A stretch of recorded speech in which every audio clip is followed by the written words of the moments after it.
নমস্কাৰ, মই লীলা দেৱী অন্য এটা ভিডিঅ'লৈ আহিছোঁ। পাহাৰ এখনলৈ আহিছোঁ। চক ওপৰত উঠি আহিছোঁ। এই পাহাৰৰ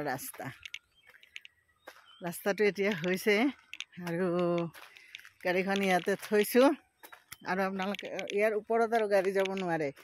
আৰু কিমান কষ্ট কৰি আপোনালোকৰ কাৰণে মই কাপোৰ বৈ আনো। আৰু কি হয় জানে, কিছুমানে কয় যে কাপোৰৰ দামটো অলপ বেছি হৈছে, কিন্তু আমাৰ অসমীয়া শিপিনীয়ে চাওক, তেওঁলোকে এখন শাল তাতে কাপোৰ বৈ তেওঁলোকে এটা পৰিয়াল চলায়। আৰু চব দুখীয়া মানুহখিনিয়ে কাম কৰে, ধনী মানুহে ইমান কষ্ট নকৰে, হয়নে নহয়? এই পাহাৰত সৰু ঘৰ এটা বনাই তাত মানে এখন শাল, সেইখন শালৰ এযোৰ কাপোৰ বিক্ৰী কৰিব সপ্তাহত। আপুনি এগৰাকী মানুহৰ সপ্তাহত হাজিৰাটো হেৰি কৰকচোন। মই সেই ডিজাইনটো দি আজিকালি ধুবুৰীত বা যিকোনো চুৰাটত দি দিলে সেইযোৰ কাপোৰ 300 টকাতে উলিয়াই দিব। সেইফালে পাহাৰৰ দৃশ্যটো চাওকচোন, কিমান ধুনীয়া।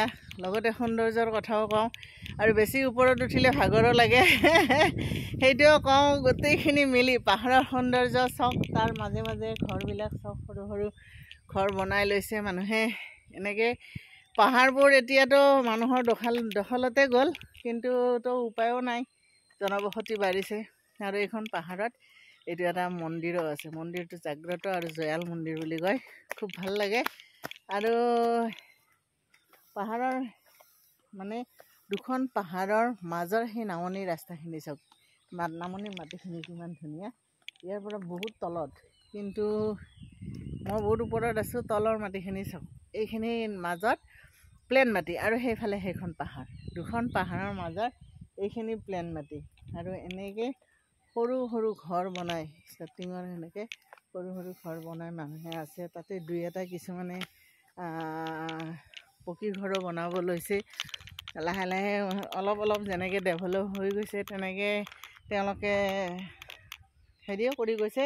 কিন্তু কথাটো হ'ল যে তেওঁলোকে ইয়াতে এখন শাল লৈছে। আৰু মই অকণমান ধৰক উৎসাহিত কৰাৰ কাৰণে, যে তেওঁলোকে যিটো কষ্ট কৰিছে তেওঁলোকক অলপ উৎসাহ দিয়াৰ কাৰণে মই তেওঁলোকৰ পৰা এতিয়া ধৰক মই ইমান দূৰ আহিছোঁ, কিন্তু তেওঁলোকে যদি ইমান দূৰ মোক কাপোৰ দিবলৈ যায়, তেতিয়াহ'লে তেওঁলোকৰতো একো লাভো নাথাকে। এনেকুৱা হয়গৈ, অহা যোৱা বহুত দূৰ হয়।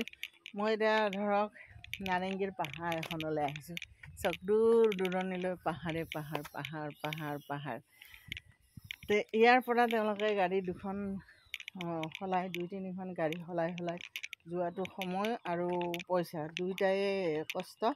আৰু আমাৰ মানুহখিনি যিহেতু কষ্ট কৰি দুপইচা অৰ্জন কৰিবলৈ আৰ্জিব লৈছে, কষ্ট কৰা মানুহখিনিক ভাল লাগে। মোৰ কথা সেইটোৱে। আৰু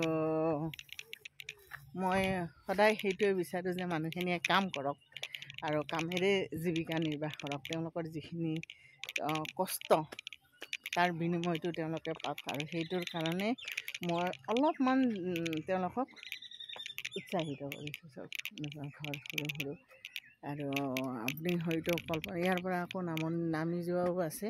ইয়াৰ পৰা তললৈ ধৰক আৰু নামি যাব পাৰি ভালেখিনি।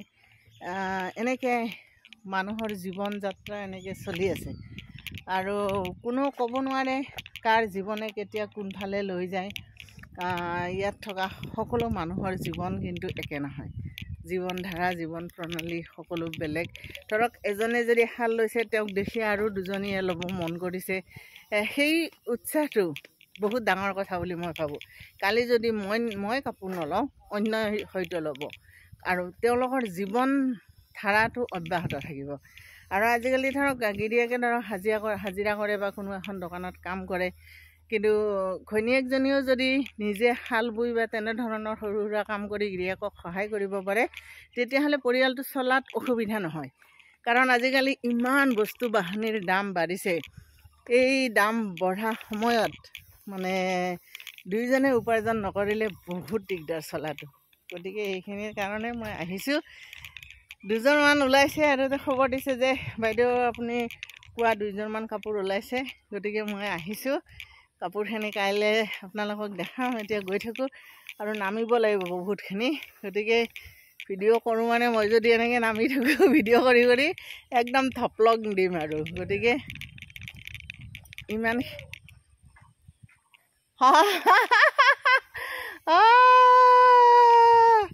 ৰবা ৰবা ময়ো একবাৰ চাওঁ ট্ৰাই কৰি ৰচা ঢলি নহ'ব ঠিক আছে থেংক ইউ